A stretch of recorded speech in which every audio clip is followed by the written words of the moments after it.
এবার দক্ষিণ আমেরিকার অনূর্ধ্ব-20 চ্যাম্পিয়নশিপে ব্রাজিলকে রীতিমতো লজ্জায় ডুবিয়েছে আর্জেন্টিনা।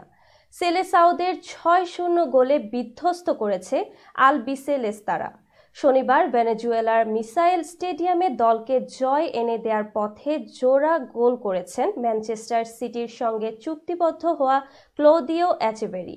এছাড়া একটি করে গোল করেছেন ইয়ান সুবিয়াব্রে, অগাস্টিন রুবের্তো ও সান্তিয়াগো হিদালগো।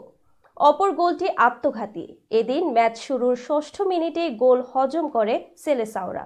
ভেলেস্তিনো অ্যাকুনার থেকে বল পেয়ে ব্রাজিলের জালে বল জড়ান ইয়ান। ১ মিনিট না যেতেই প্রতিপক্ষকে ২-০ ব্যবধানে পিছিয়ে দেন এচেভেরি।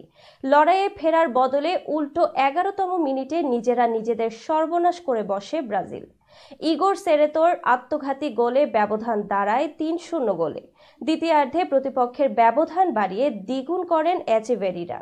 ৫২তম মিনিটে রুবের্তো, ৫৪তম মিনিটে এচেভেরি আর ৭৮তম মিনিটে শেষ গোলটি করেন হিদালগো। দু দলের মধ্যে সমর্থকরা হাড্ডাহাড্ডি লড়াইয়ের আশা করলেও ম্যাচটা ছিল একপেশে। ম্যাচ জুড়ে ছিল আলবিসেলেস্তেদের আধিপত্য। এই আসরের ইতিহাসের আগে কখনোই এত বড় ব্যবধানে হারেনি ব্রাজিল।